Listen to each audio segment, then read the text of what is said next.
so you guys don't see something funky. All right, we got an update. This is, for those of you who do not know, got my audio going, hang on. Don't need that going twice on you guys. All right, anyway. We have an update. We have a lot to talk about. This engine is from my Tahoe. This is the one that I pulled the oil pan on, and I had found the sludge in the suction sump, the oil sump tube, and the O-ring was a little squished, but not horrible. It was still soft. It was really loose though. So, what have I found? What happened? What's the story? Let's start from the beginning, and then we're going to get to tearing this thing apart. Basically, I had changed out the oil sump, as you know, or not changed out, cleaned it out, and then put it back together, and I had a long trip to go on. So, I knew better. I probably shouldn't have, but I did it anyway. I went on a long trip with a vehicle that had sludge built up in the oil pan, loose sludge of all the sludge that it could be. Loose sludge is the worst kind of sludge because that means it's breaking apart in the motor actively. So anyway, loose sludge and on a 300,000 mile motor, right? So, high miles, lots of sludge, and I decided to head 400 miles to the west, right? Or no, east, to the east, and then I had to come back west. So, I had from where I'm located now in Avon, South Dakota, all the way to Glencoe, Lester Prairie, Hutchinson, Minnesota area, right? So I go all the way to just west of the Twin Cities of Minnesota. It is literally almost 400 miles. And the drive going there went great. I did notice my oil pressure was starting to suffer when I got there.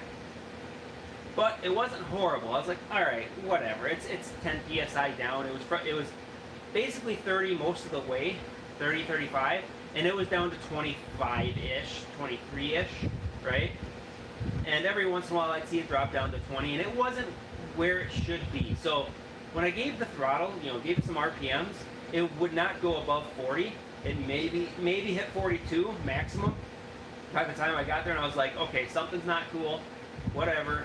Spent time with the family quick, got my engine parts. But when I went to go get my engine parts, I started it up, and I noticed the oil pressure was at 0. There's nothing left, right? There's no oil pressure. I'm like, uh-oh. And then all of a sudden, I rev it up a couple times, all of a sudden the oil pressure goes up. I'm like, okay, we're good. Oil pressure's good. I start to move, I start driving, and the oil pressure plummets, goes to 0. Oh, great. All right, shut it off, fire it back up, and I play this game for quite a while. I find out that what's happening is the oil filter itself, which I'm going to actually pull it off here quick. And I'm going to drain it, I guess, first. All right, I'm going to go through this in a pan. We're going to cut this open later.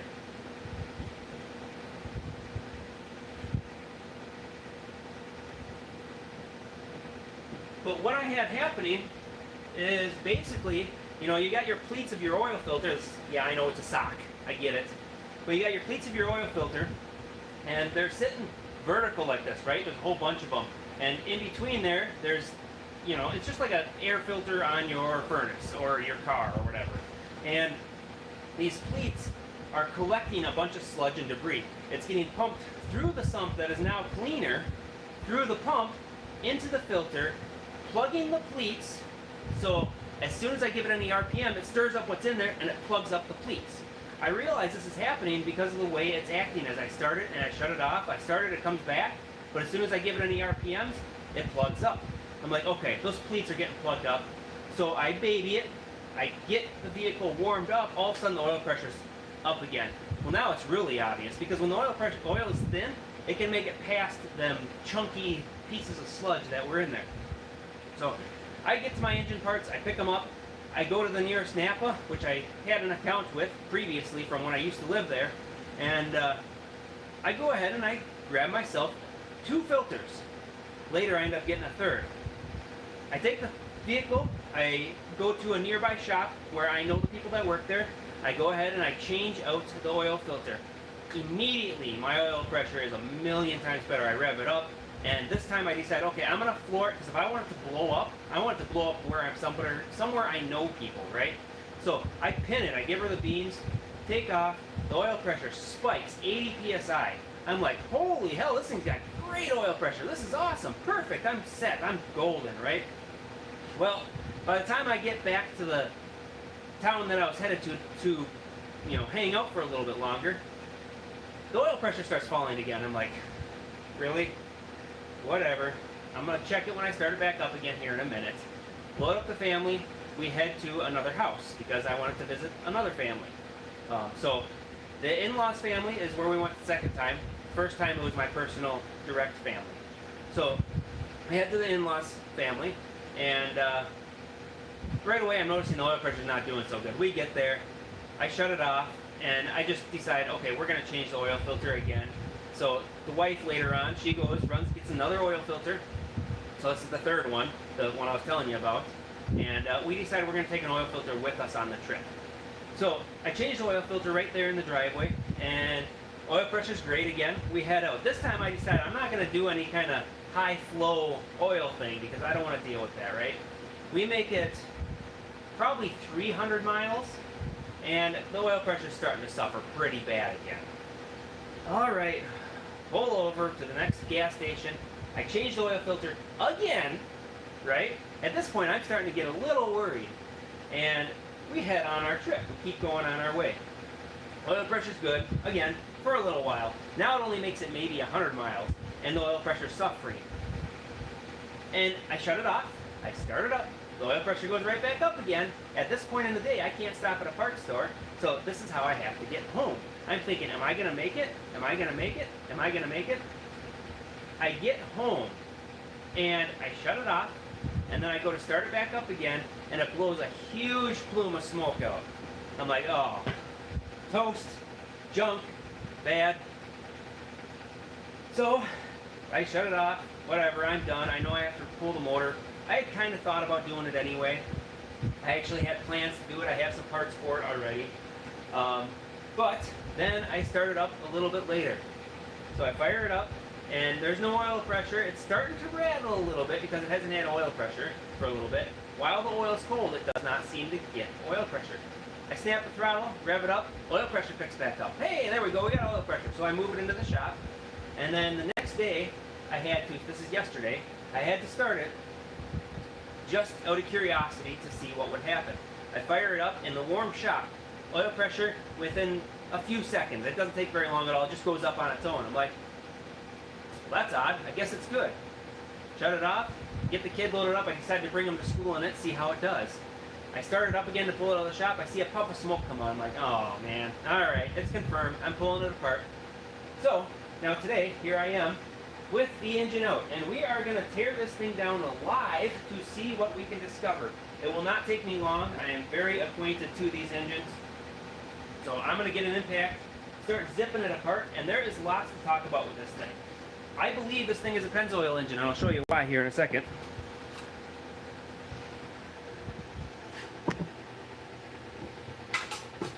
We'll go ahead and pull you off here.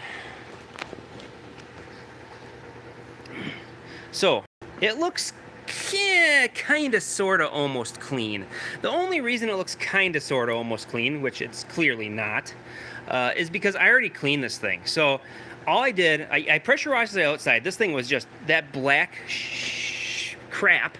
We'll call it crap to keep it family friendly. That black stuff was, I crap you not. I mean, it was at least a 1/4 inch thick in some areas. It was like right here, this was a solid 1/4 inch thick here, and then that was kind of scattered randomly throughout the engine. Up here on the intake side of things, it was that thick for sure, no doubt. But I pulled the valve covers off because I wanted to kind of pre-clean this stuff for when I take it apart. I sprayed a bunch of brake clean in here, ran it through the oil pan, I drained it in a little cup, dumped it out, and kind of went from there with it. So, all that sludge and crud is what I get to contend with as I pull this thing apart. I should probably just grab a thing of rags right away.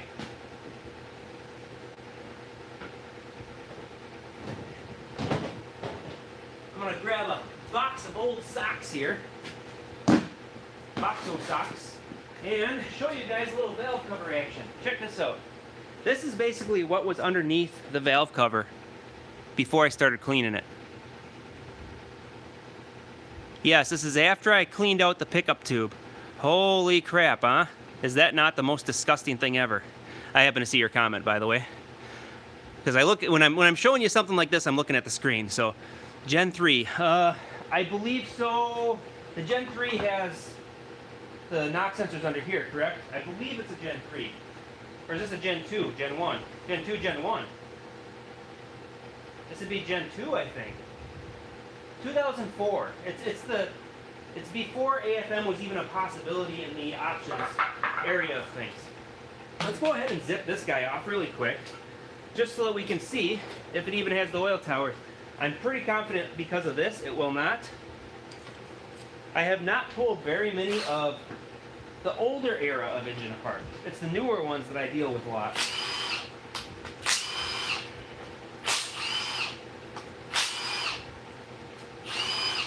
That bolt was loose. That one wasn't very tight.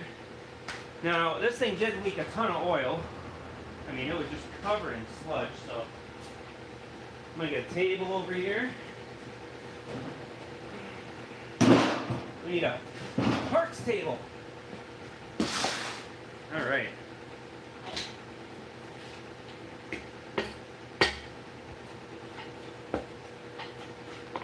Oops, rip that one. I really don't care. I'm gonna redo those anyway because this wire was so soaked in oil. All right. Yeah, I have not messed with much of these. These have old school knock sensors. I remember my 94 Grand Prix had knock sensors like this. I've only had one of this older style apart before. I've had many, many of the newer generation apart, but not this one. Oh, these, by the way, there's a reason I didn't lift these up first. They're plastic. They're supposed to be rubber. They have turned to plastic, so that's why I say I'm going to be replacing that. That thing is just nasty, nasty, nasty. All right, let's get a little bit zipped out here. So I believe this guy probably took this to a Jiffy Lube or something for oil changes, because there is no other explanation for this crap. Now, Jiffy Lube uses mostly Pennzoil. That's kind of what they push, I believe. So that's why I think it's a Pennzoil engine, because the evidence shows that. That's one of those oils I will 100% advocate against and say we need to avoid it at all costs if you can, trying to use that stuff. And if you do use that stuff currently, very slowly transition away from it to slowly clean out the engine. You do not want to just shock it with a different type of oil right away like I did. Because I shocked it because I did not know what it had in there yet. I ended up with all kinds of problems. And we're going to see what the damages are here. Oh my god. This is going to be fun. Alright, this I could not clean. Ew. Yep, that's pretty gross. Let's see if we can see how thick it is for you. And this is an area that does not see much cross flow. Look at that nasty thing. If you think that's disgusting, go ahead and throw a thumbs up on this video, because that is a hell of a disgusting looking belly cover. All right. Well, the cam looks reasonable. What little I can see of the cam looks pretty decent. Let's go ahead and zip the rockers off and get the heads off and see what it looks like under the heads.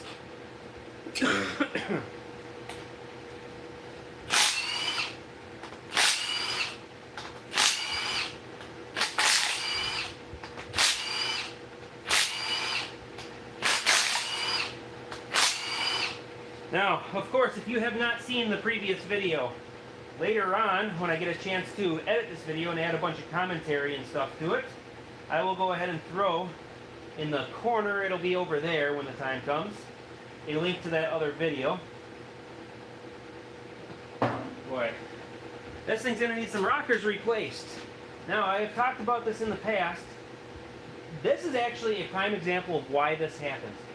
Being what I assume is a Pennzoil engine, Pennzoil leaves like a waxy residue or a crust. Sorry, my throat's still getting over being sick a week and a half ago.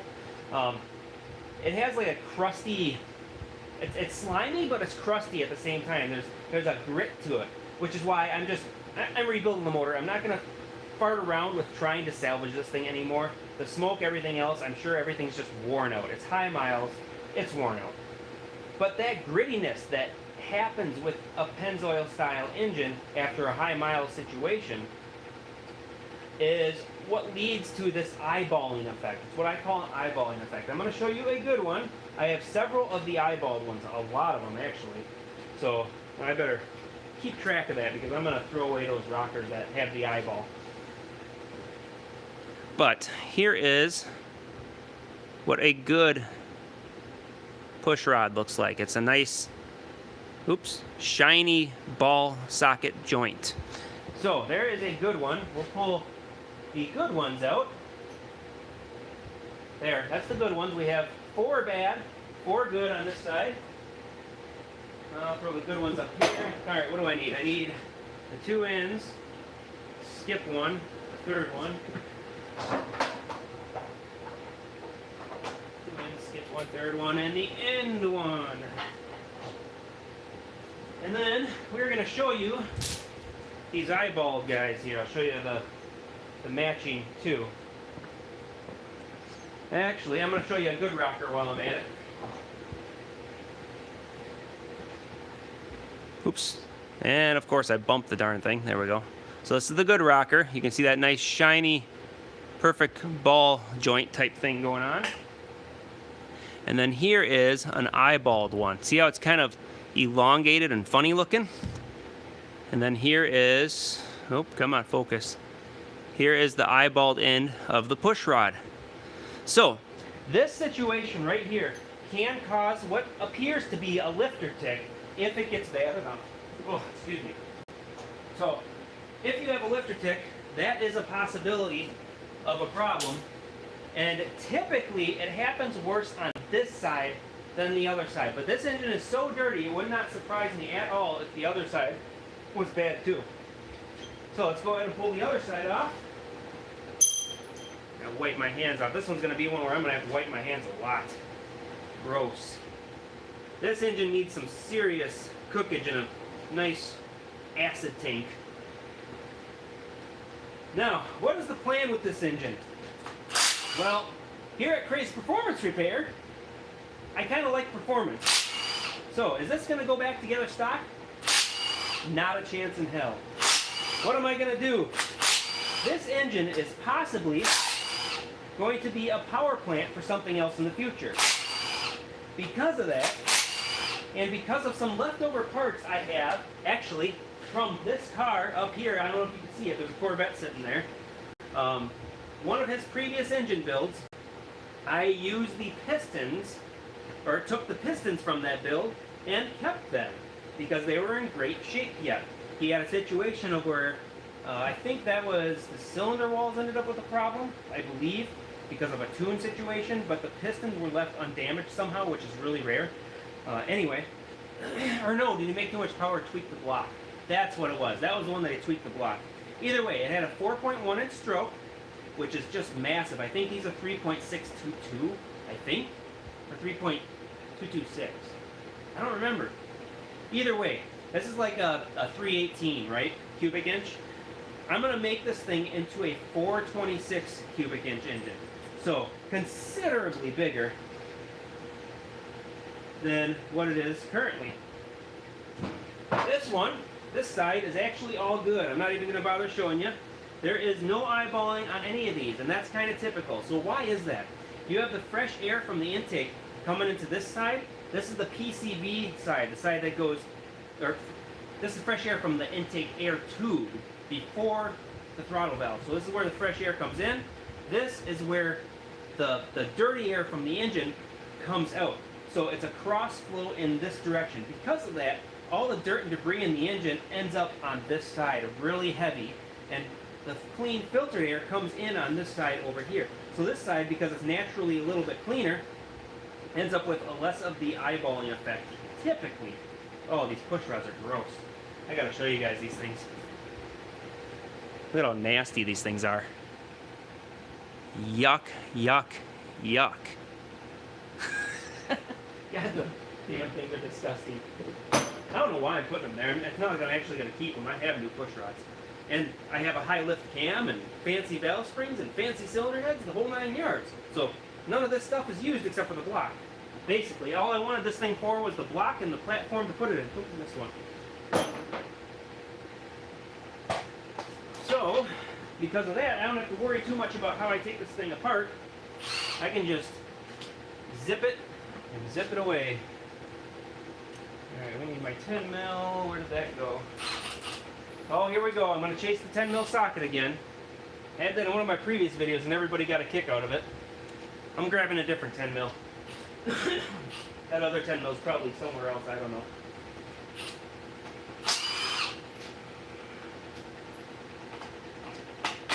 Out of my way! 13, 15. 15, I think.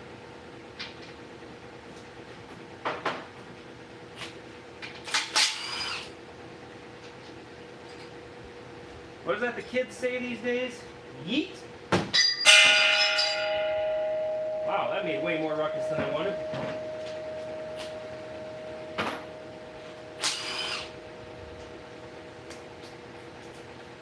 Alright, come on. Now these crossover tube things, I have to take those off because of the head bolts, these little 10 mil head bolts that are on here. They get in the way of them. You can kind of get them out, but it's much easier just to pull those little tube fittings off of there. Alright. The hell? Oh, there it is. Losing it. I can't see your comments, by the way, right now. As long as I'm in front of the camera, I can't see the comments. So, whatever you talk among yourselves, go for it. I don't know if I'll do comments afterward or not.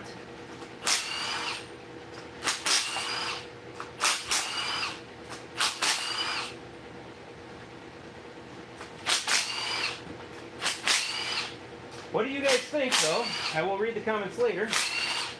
What do you guys think, though, about a follow-up video on this and when I should do it?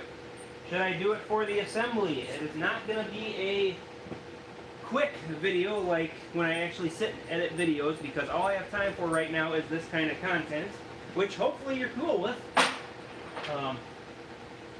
If you like the other content, let me know. Actually, let me know anyway which content you prefer, because I'm just purely curious. I want to get back to the other content. I just haven't had the time lately to do so. So I do want to know what content you prefer. Do you like this live, unscripted crapolas? Or do you like the fully edited stuff? Which I still go into grave detail, but I skip over a lot of the boring crap.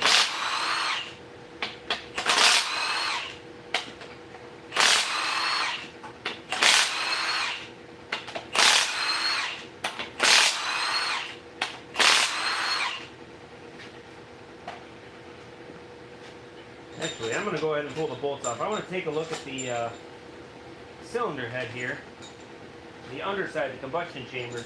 I'm just curious how this thing's been burning before I get rid of this, because it was consuming. Well, actually, that's another side note. The intake manifold had a huge pile of oil inside of it. I cleaned the top of it. I still got to clean the inside, but it was just full of oil. So I think my valve cover on this one was letting the PCV oil end up in the intake on this particular one. I should check the tube for that. That's pissing on me. Fun. I'll bring you guys over here in a second. Oh, that's weird.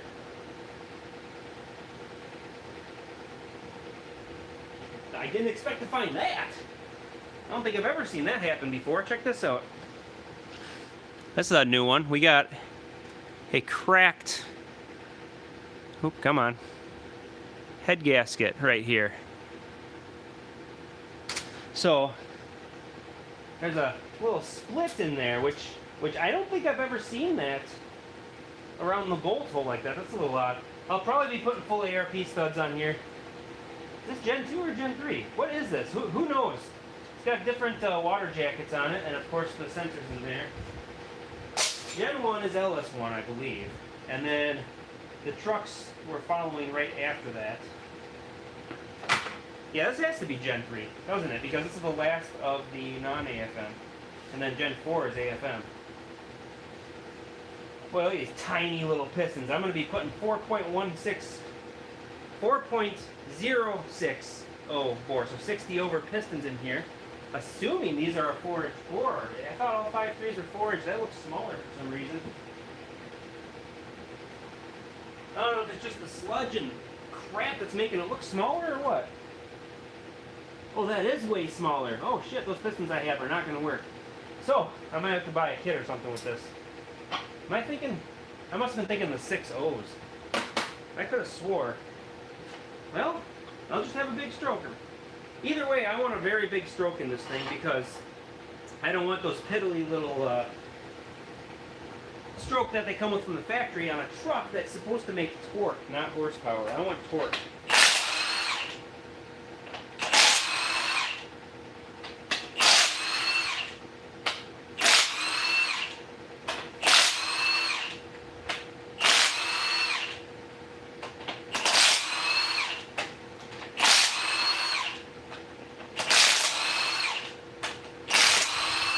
You notice I saved the middle bolt for last. That's in hopes to try and prevent a little less warpage on the cylinder head, whether it helps or not. When I'm zipping them out like that, I don't know if it actually helps. So I'm just kind of ripping them out.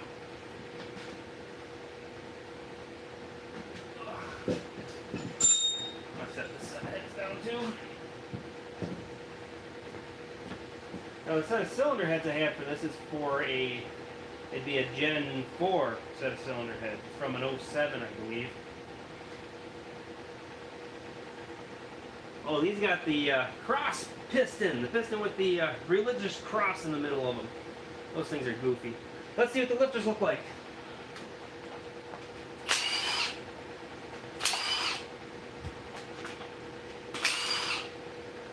Oh. Pretty sure I'm going to end up tossing these lifter trays. 300,000 miles on these lifter trays. Yunk. Oh man, they feel loose. Gross. Look at that.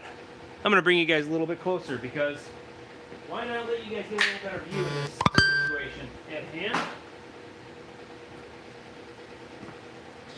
Oh, I forgot to put the charger on too. I'm going to need that on here. What do we got? Alright, let's get you in a little closer. There, how is that?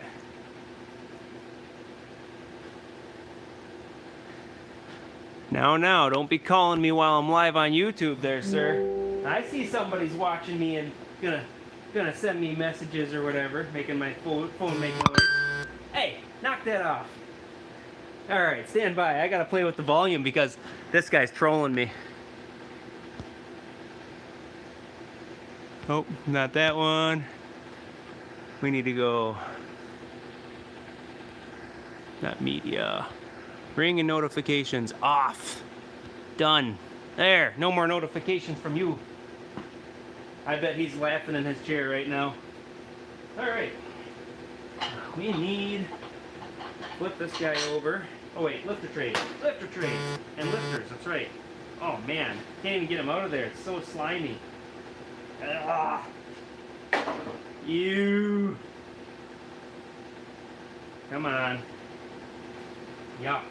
Yuck, yuck, yuck, yuck, yuck. Hey, Mike Rowe. Dirty Jobs. Here you go. Take this one apart. Alright, let's pop some lifters out quick. See what we're dealing with.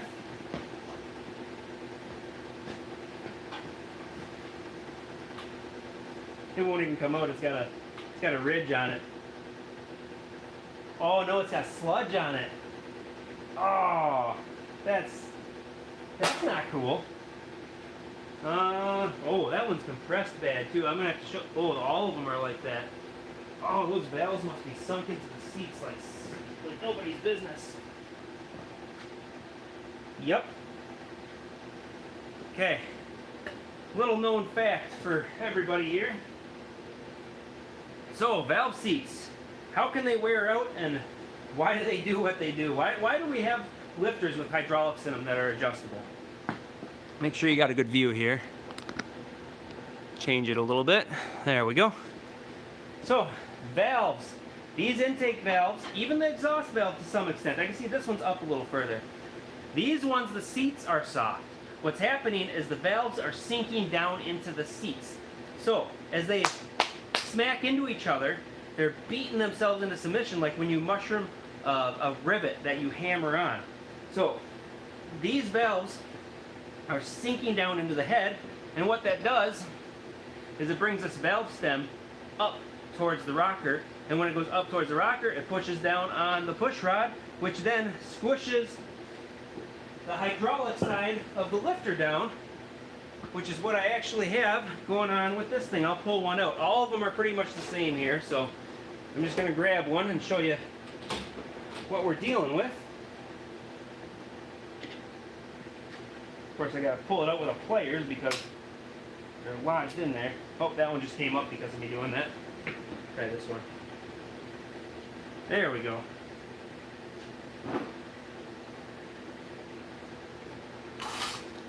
Oops.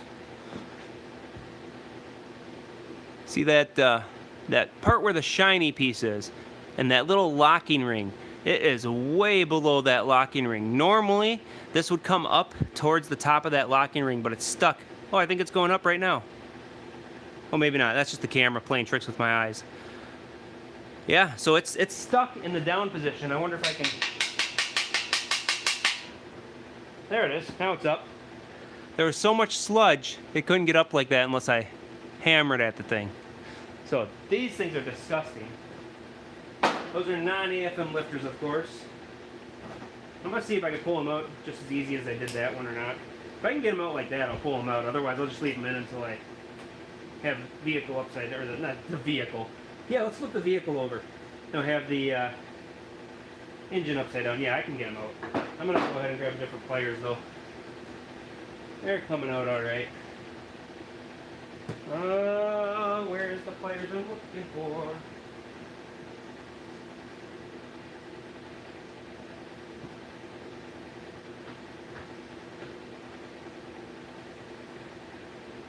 Yeah, my pliers I'm looking for is gone. That's fun. I just had the thing in my hand, I swear. Yeah, whatever. This one's working. Screw it. Oh, that one, the clip came out. Come on. Oh, wow.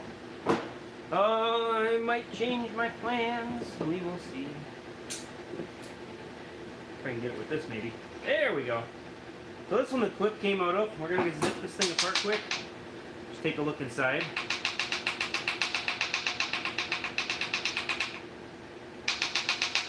Oh, it's not coming out. I can kind of see some of the dirt and debris. This is the valving for the lifter. You can see the valving is just covered in garbage as well. And you can kind of see how that stuff is kind of gritty looking. That gritty stuff is the stuff that I'm talking about that chews the engine apart. These bearings are probably going to be raw copper or steel. They're going to be all the way worn through the Babbitt material. I bet. It's going to be pretty gross.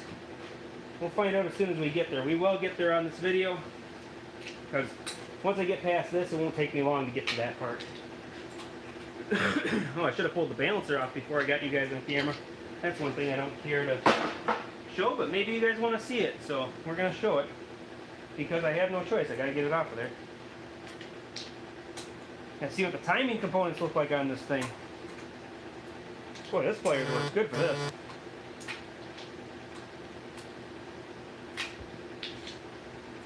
This is such a disgusting motor. Just saying. Ew.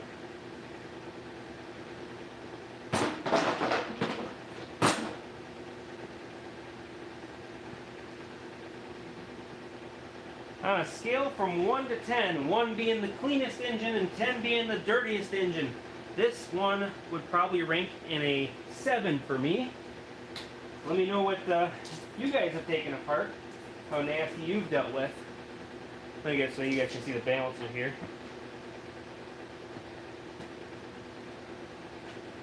There we go. All right, 24 mil.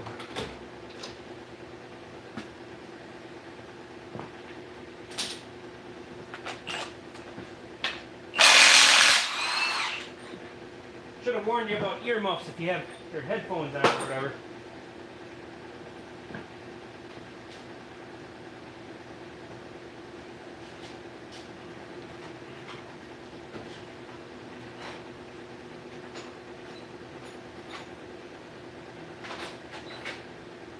What the hell is it? There it is.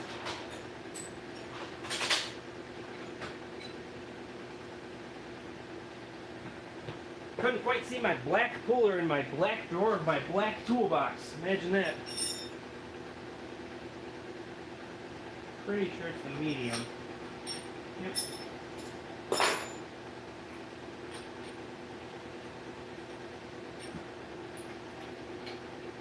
So this is kind of a specialty 3-job puller. If you don't have one of these, maybe I'll try and remember later. Put a link in the description here, and you can just check it out. But these are really nice pullers to have. My particular one, which that's what I'll try and find for the description later, it's got a set of magnetic things for a certain type of vehicles where you can limit the amount of movement these jaws will have. It'll keep them from popping out of their socket or whatever you want to call it, or their little claw grab. It's like a magnet that goes on the back of the claws. 22. There we go. I know, we're not supposed to use an impact on these, I get it.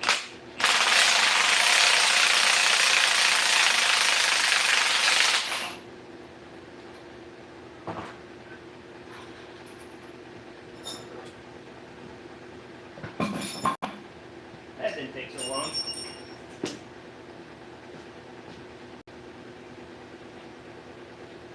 Alright. Get the timing cover off.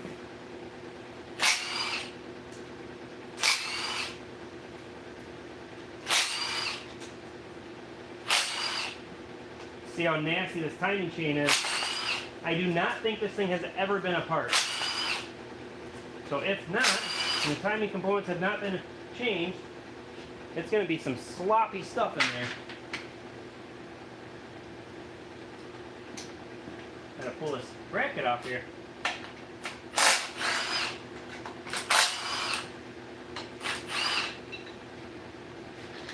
That top bolt was already loose. I loosened it earlier.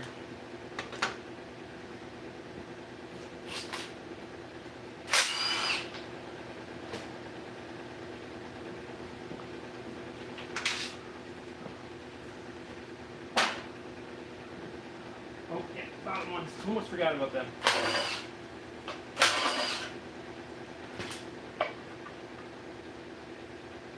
Ugh. Yeah, this thing's gonna get a new oil pump. By the way, look at that. That's yummy. Very yummy. My definition of yummy and yours is probably different there, huh? Woo! That's a sloppy one. Not even a chain guide on these things. Interesting. Alright. I'm going to pull the pan off with it right side up. Try and reduce some of the mess.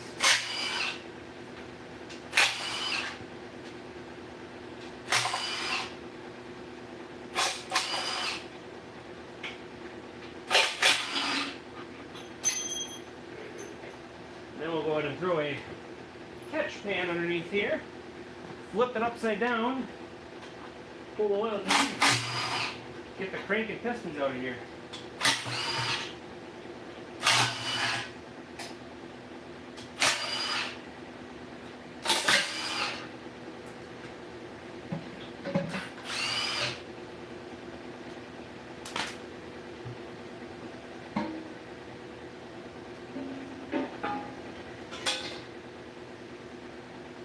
Wow, that is just nasty. I had this thing so clean, and it is so filthy now under the bottom.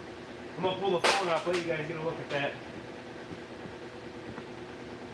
Actually, I could probably just tilt you down somehow here.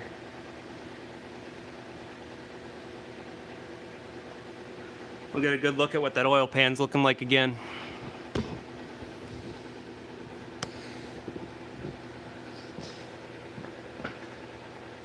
And this gasket's been used twice now. That was actually a reused one that I did.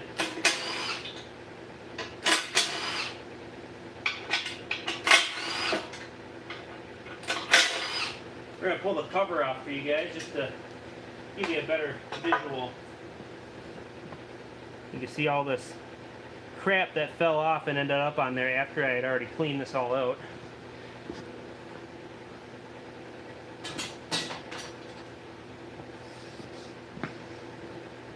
And then keep in mind, this pan was clean last week.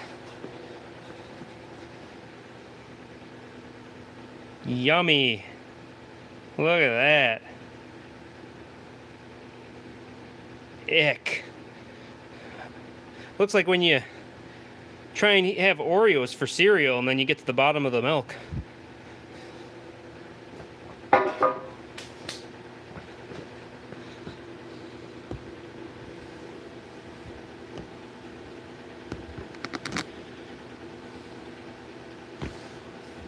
Come on.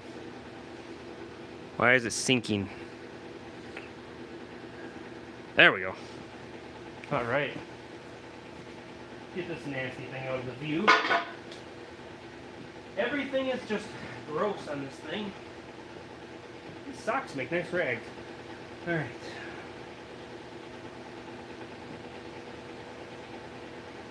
Let's get the oil pump off. Well, yeah, we'll flip it over. We'll go ahead and flip it over. Make a mess.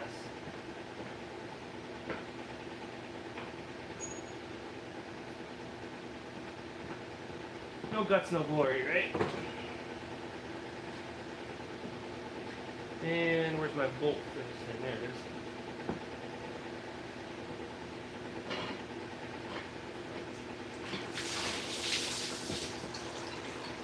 Well, that was fun.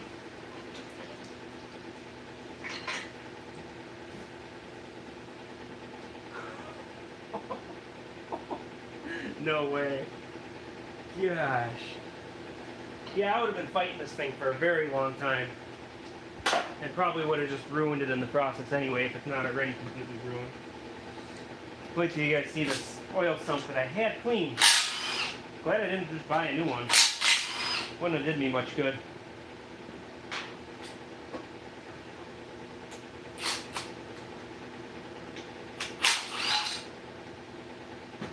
Let's see if this O-ring sits a little bit better. Last time it like fell apart. Oh, that stuck a lot better. Check this guy out. Come on, focus. Yuck. Oh my yuck. Isn't that just a beauty? That's a beauty. That was clean. Not no more. Not no more.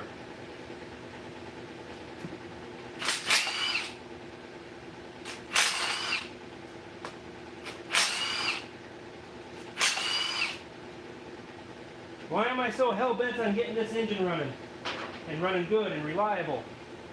Well, that Corvette that I just talked about, I need to tow that Corvette when I'm done with that project with this vehicle. So I need it to be reliable because I am headed to a very distant state. Oh, yeah. Gosh. I'm just amazed at how nasty everything is. Normally I get an engine this dirty, I'm not rebuilding it, I'm just replacing it. But it's my engine, and it's an LS-based engine, so I want to fix it because it's worth it to me. Yeah, I just gotta keep wiping my hands. This stuff is just so slimy. I wish I could describe how this stuff feels. It's just like unique. It's almost like a combination of snot and mud and then oil, maybe like Crisco or something. Very gross and weird feeling.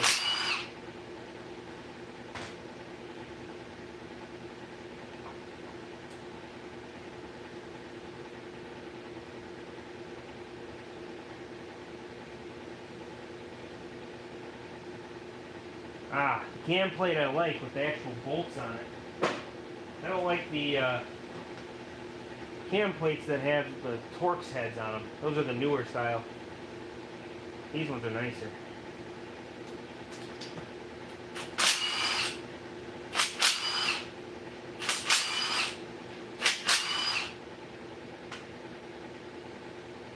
Oh, stuck. Stuck. Hit it with a hammer, it'll come loose. There we go. The gasket here, completely squeezed. Not even a hint of raise there. There's plenty of raise on all the sludge that's on it, but yummy. Let's pull a camshaft out and see what we got. Get the oil pan bolt here.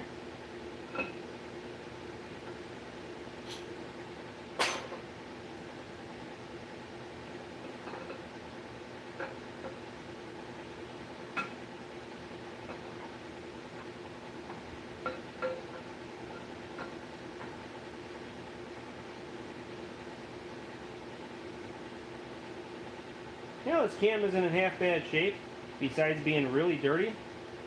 And it's a non-AFM cam. I may be able to just polish that sucker up and reuse it in something. Certainly not going back in here, because this thing is getting a monster cam in it compared to that. To make up for all the... Oh! Even the cam bearings are just like... What the hell? Oh, there we go. That's not so bad. Once you clean the sludge off of them. Yeah, they're still the cheap, crappy bearings, though. Alright. Let's get a 13. Get this crank out of here.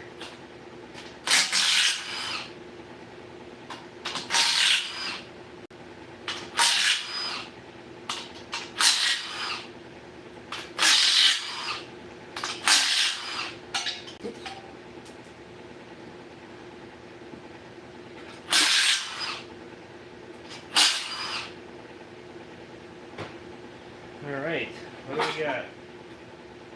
Nope, not as bad as I thought. I definitely thought that was going to be dirtier. Although the crank is disgusting. Yep. Yeah, that crank is gross.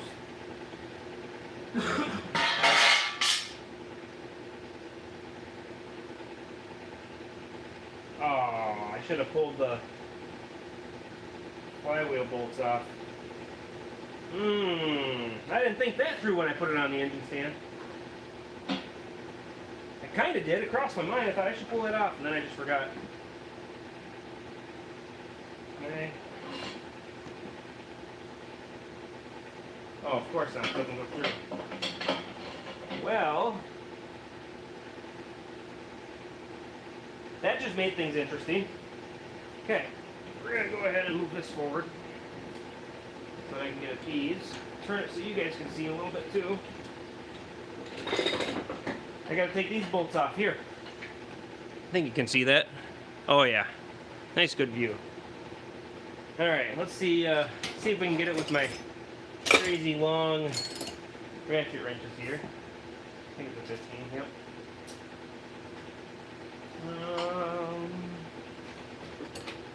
Something to lock it in place.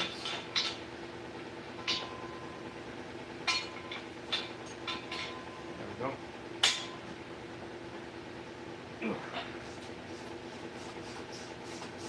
Of course they have Loctite on them. Why wouldn't they, right?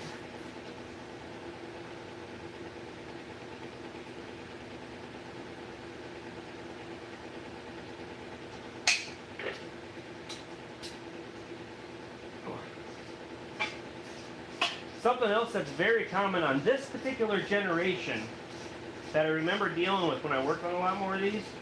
I didn't have to work on the engines so much, but I did have to pull the transmissions down a lot. Not necessarily because of the transmission, but because of the flex plate here. These things are very well known for cracking the flex plates. This one appears so far to be in good shape. Well, I did look. I looked for a little bit after I pulled the motor out just out of curiosity. In fact, it kind of looks almost like it's been replaced. I don't remember them quite being like that. I could be totally wrong though. Once I get this thing off of here, later on I'll be able to inspect it. I might replace it anyway just because, go with a performance one, just to make sure I'm not going to have any issues with it, because I just don't want it to crack. I just don't want to deal with it later for no reason. One of those things that's just annoying to deal with when you don't have to.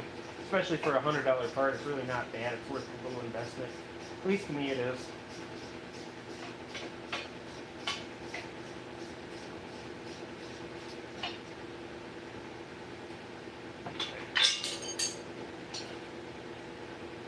Wow, that engine's loose. That's really easy to turn.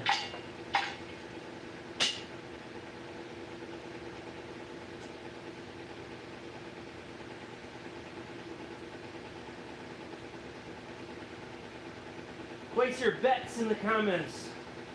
What do you think for the cam bearings? The connecting rod bearings and the main bearings, how hashed will they be? I'll give you a hint. I found when I first pulled the pan off the first time, there was a small residue of copper on the one edge of the bottom of the pan, but it had been in there for a very long time. It was way underneath at the bottom of the sludge. So, considering there's a little copper in there from long, long ago, how bad do you think it's going to be?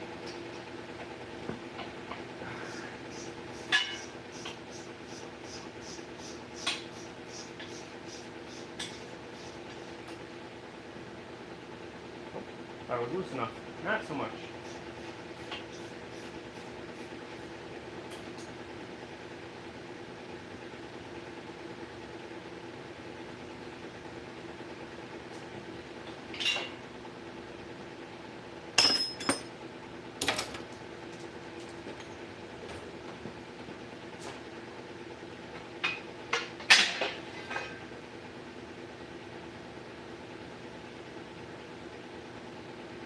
I don't see what appears to be any cracks. That's good. Not that I'm necessarily going to use that. We'll see. Alright. 10 mil again.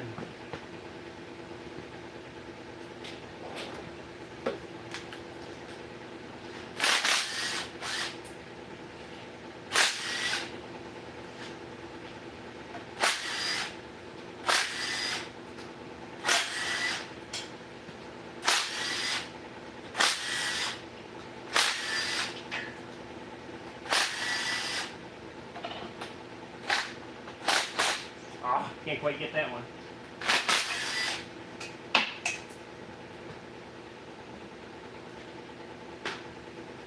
Okay, got 2 more bolts, and that'll be off, and we can pull the crank. Well, pull the pistons and then the crank.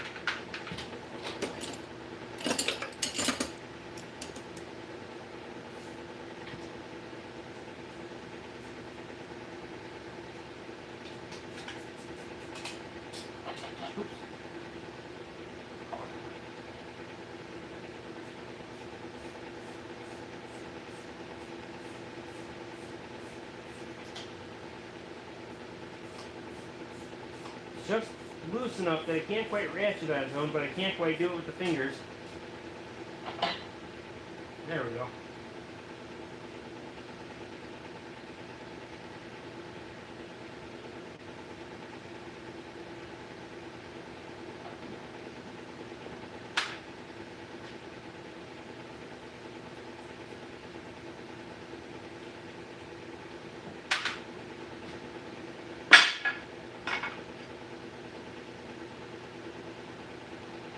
At least this thing didn't leak at all. It's about the only thing that didn't leak. The rest of it, yuck. Supposed to be, oh no, the front one was leaking too, that's right. Just thinking maybe the front main didn't leak, but that leaked too. I remember, because it was spraying everywhere. I cleaned that off when I did the oil pan. Alright. Let's zip some pistons out, see how bad the rings look.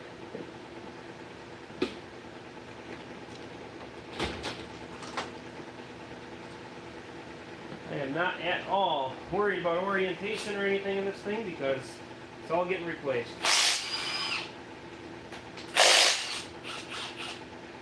Cracked rods.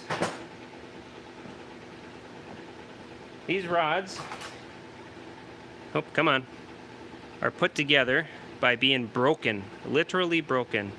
the rings will most likely be all gummed up like the rest of the motor, right? So you can see the break in there. They literally take these things when they make them, and it's just one piece. Then in order to be able to bolt it down, we're going to hide that bearing even from me for now. And in order to bolt it down, they literally put the things in a vise and snap them off. So, now there's a trick with these pistons here. When you go to push them out, you want to go quickly. It'll help them get past the ridge typically. Just like so. I have not looked at the bearing yet. We're going to hold off until I get my fingers wiped clean. Okay. Oh! Holy hell! This thing would have been alright. Well, this is only one bearing though, and only a rod bearing. I'm very, very, very surprised. Those things are in incredibly good shape. What the hell? I did not expect that at all.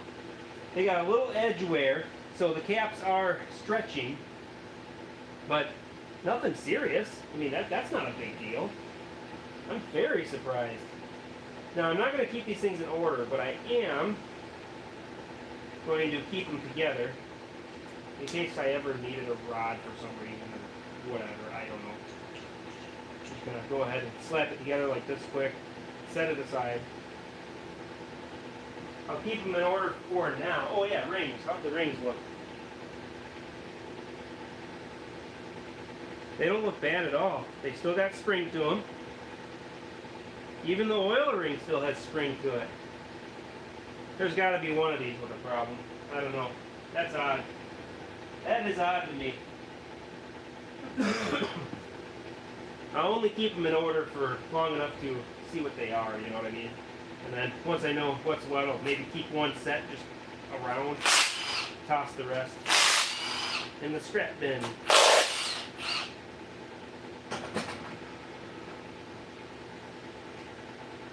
If I see anything alarming, I'll go ahead and show you. This one, nothing yet.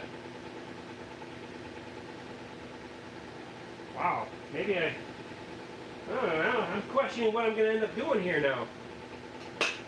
I want to put the big stroke and everything in it.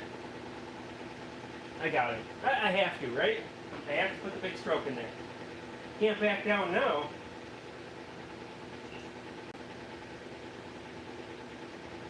It would be a shame not to do it. I took the motor apart. Just because it's in good shape. Surprisingly somehow, so far. Wow, I'm going to keep this crank.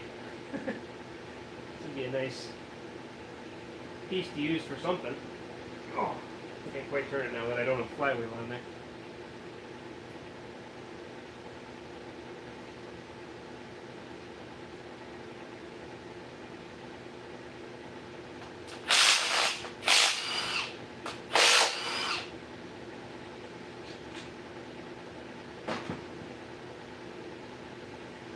Great shape again. Well, this got boring. I was hoping to see some excitement under here. Oop, didn't slam that one down. There we go.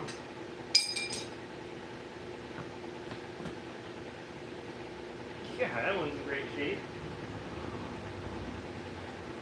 These are, I swear, 500 to 1,000,000 mile motors, if they're properly maintained. And even with this one being so horribly maintained, it's quite impressive that the bearings are so far in that good a shape.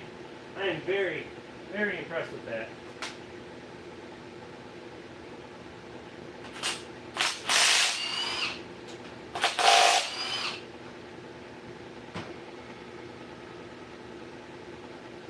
This one's got a little bit of a wear spot to it.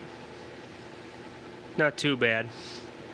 Now, the only reason that I can imagine these things being in as good a condition as they are is the very simple reason of how this oiling system on this particular engine works. The oiling system on these things goes from the sump into the pump.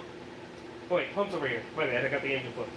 It goes into the pump, and then it feeds into, there's a port right here along this, right behind this thing here. It goes down to this hole here. There is a little plastic thing here that looks like a little dumbbell, and it separates these two ports, but this does go all the way through from one end of the block to the other.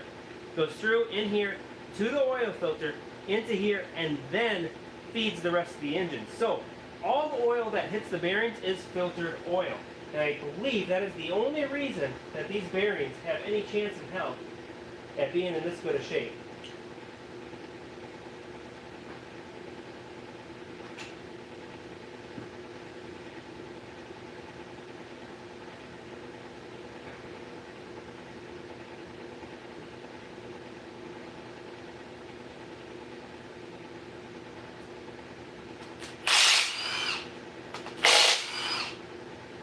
I bet just about everybody was wrong in the comments. I doubt anybody said that it was going to be in good shape.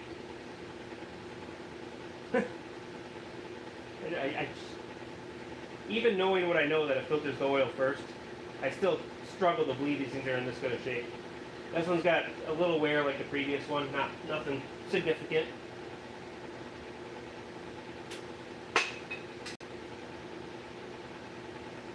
Nothing.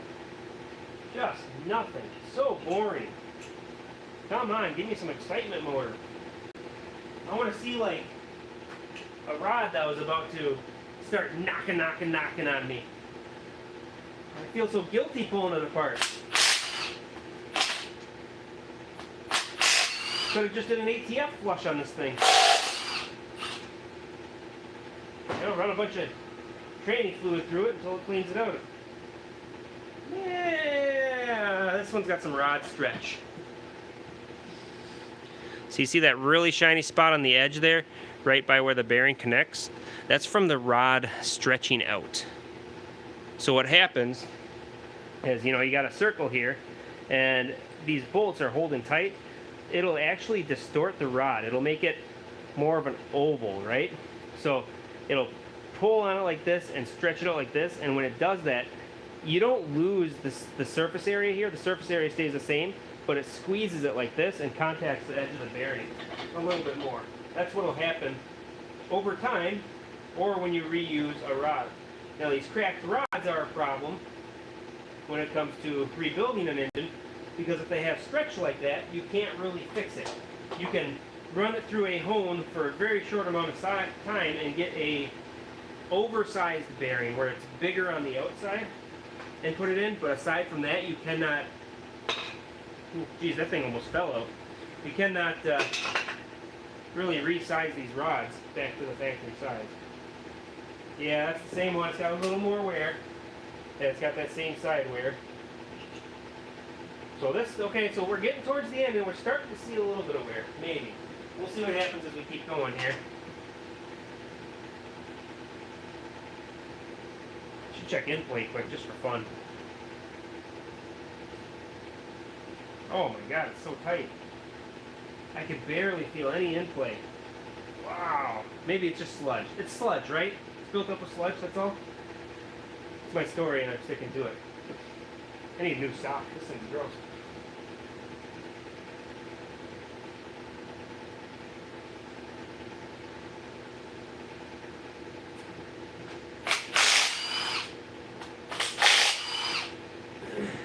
Now, different generation engines cannot work in different generation vehicles to a point.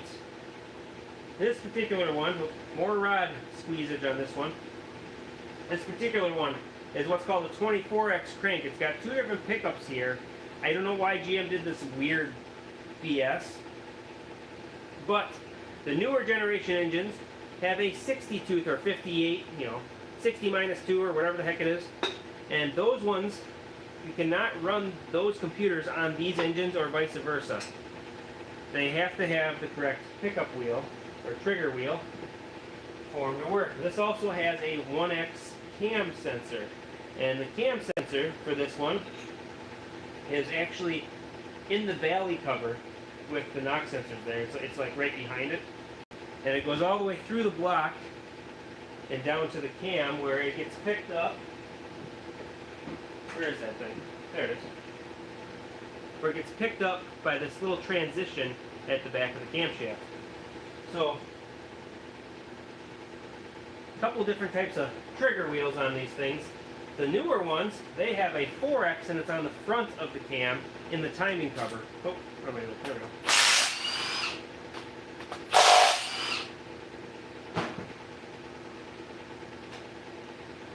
Oh, there's a nasty mark. We got something. We got a nasty spot. This one wasn't going to throw a rod yet, but it's nasty. Nice good old cut in this bearing. It's definitely not looking the best. We got a nice deep groove in this guy here. Oh yeah. I can really feel that. I wonder if I can let you guys hear it. I'll put it next to the mic. So what I'm doing, I'm just going like that so you can hear it scratching across there. That's a nasty one. Not as nasty as I was expecting, but at least it's something. Oh, wait a minute. Oh, never mind, just grease. Thought I saw something on the ring of this one, but it's like a weird grease spot. Alright. Let's get a crank out. We need 15 and a 13? I'm used to dealing with aftermarket bolts here. 13. Yeah, 13. That's what I thought. And 15 for the outside. Yep.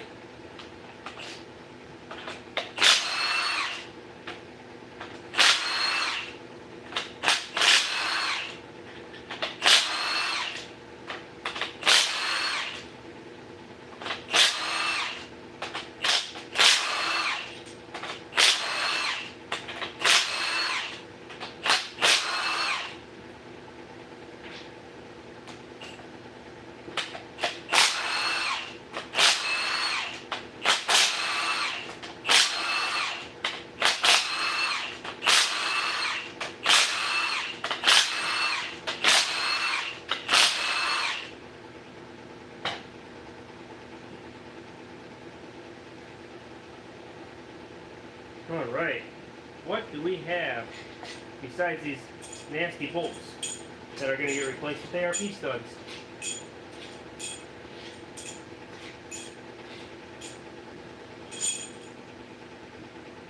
Yummy! Alright, I'm going to show you guys a little trick on these LS engines for pulling these caps off. Oh, I got to take side bolts off. I forgot to put the side bolts. Where the hell is my... Uh-oh, lost the other 10 millimeter. Ah! 10 millimeter. Oh, that's always fun. But you guys are staring right at it. Oh, there it is. Yep, you probably were staring right at it, going, get it! It's there!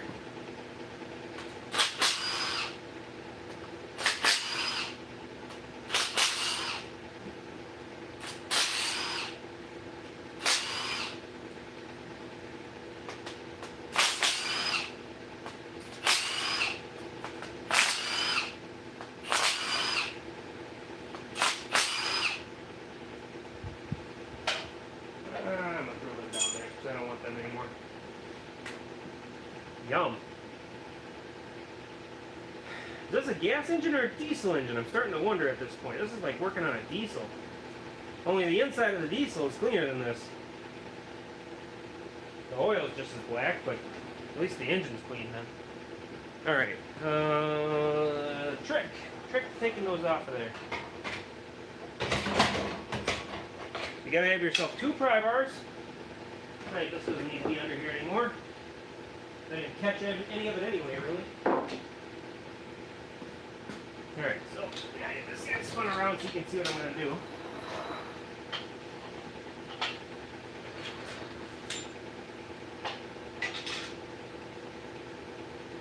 Okay. Main caps on an LS. How do we pop those off of there? The best way that I have found is with 2 pry bars. You can do it with 1 sometimes, but it works best to have 2 because of the extra gap there. And you just kind of pry in between there, and it falls out. This bearing has a little bit of a mark in it. Better make myself a little room here. How's the view looking for you guys? Perfect.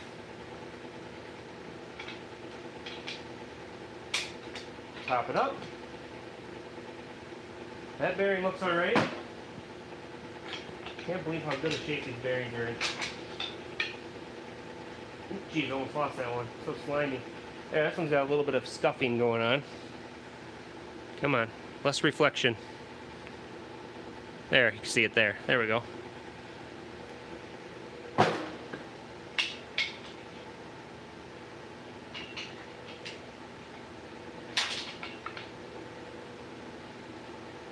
Ooh, this one's got a nasty groove. Really nasty groove.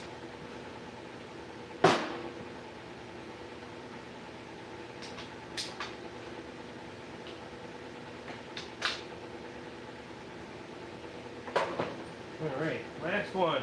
What's the last one look like? Oh, a couple small scratches. Nothing serious. The crankshaft itself looks pretty damn good. Anybody need a crankshaft? If you need a crankshaft 24X, let me know, I guess. I might sell it for next to nothing. Shipping more than anything. Shipping's expensive. Alright, wipe out these bearings, take a look at what the hell we're dealing with.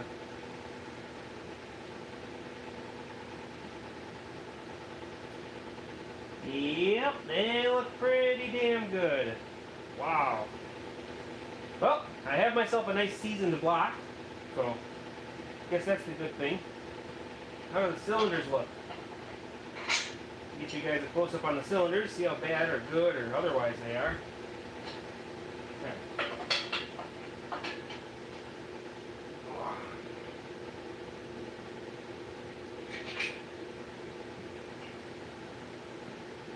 We'll just take a look at one bank quick before we quit the teardown on the screen here. Wipe out this one bank. We'll look at the ridge on the cylinders. We'll look at how the cross hatches are wearing out, things like that. This motor might have been perfectly good, and I had zero reason other than suspicion to pull it apart. And maybe I was just being a little paranoid and prejudgmental because it's my engine and I wanted to rebuild it anyway, I guess. You know, normally a normal customers, I'd be trying to clean this out for a lot longer. On my stuff, screw it, tear it apart. Figure it out. Ooh, I can see a good, we can see the cam bearings worn here. I'll show you guys that, that's for sure. I didn't see that side of it yet. That's a good section to look at. Alright, we need light. Light, light, light. See how this treats you with the camera here. Oh, that one does the glitchy. Okay. Okay, so we got a light. I can do no glitch on that light. And try and get you as close as I can without having to hold the camera.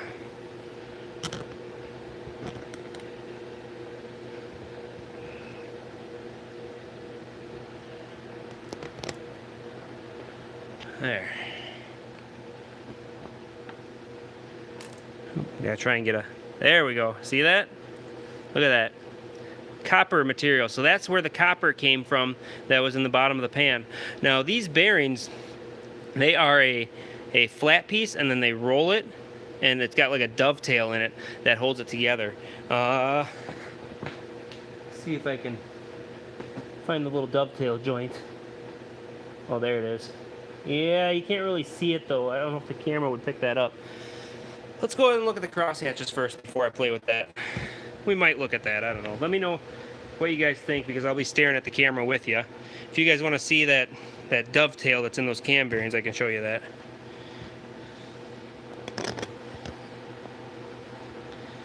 Alright, how can I get a reflection here?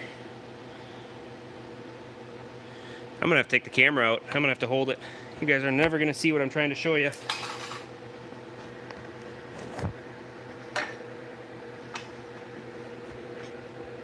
Alright. Oh, there we go. That's a million times better. Look at that. That is beautiful.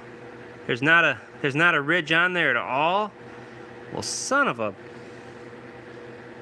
I wonder if I'm even gonna piss with this thing or just...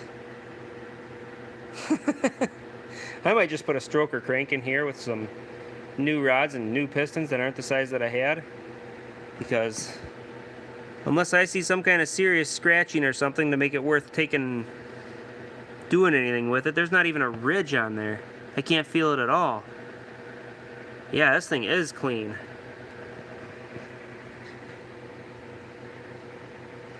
Oh yeah, flat tops for sure. Flat tops got the most efficient burn. A little bit of crap in there, but look at the sludge that's built up where the piston doesn't touch anything. Isn't that crazy? Gross.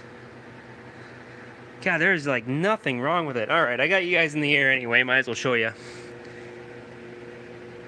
See that little dovetail joint right there? It's kind of goofy looking, and then it's a really rough surface on that part of the bearing because it's not even getting touched. It's crazy how crappy and cheap these bearings are. And then you got so much contact on this side that it's worn down past the copper babbitt. It's like, what in the world? Can you guys see in there maybe? Oh yeah, you can see the copper babbitt on the one side. And then not so copper babbitt on that side. Crazy. Wow. Just a heebie-jeebie over here. Yeah, there it is. There is a engine teardown. What'd it take me? A little over an hour. And, well, actually, probably an hour because 17 minutes, hour and 17, and I probably have at least 17 minutes of just blabbering where I wasn't actually working, so 1 hour to tear down a motor, that's not too bad. Yes, this block does need a serious hot tank. You are right, Jason. You are right. So in conclusion, what do I think? A nice hot tank? A rebuild because I say so, not because it needs it? Yeah, well, the valve train, that would have been a problem. Those eyeball push rods would have definitely caused me a problem. One thing that surprised me, this thing did not have the exhaust manifold, you know, putta when you first started. It did not have that exhaust manifold tick. However, there was several bolts, not only missing, but broken, or just all broken, I don't know. Take a look at that once. I don't feel like extracting one on camera. I've done that many times before. Okay, so this one's broke off a little bit below the surface. Broke off sticking out. So we got two broken ones on this one. And you can see it was leaking here, but it did not make the noise like it was leaking, which is what surprises me.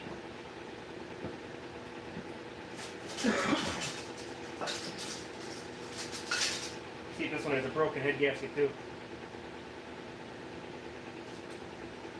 Nope, this head gasket looks alright. I mean, besides being completely toast from overuse and wear over the years.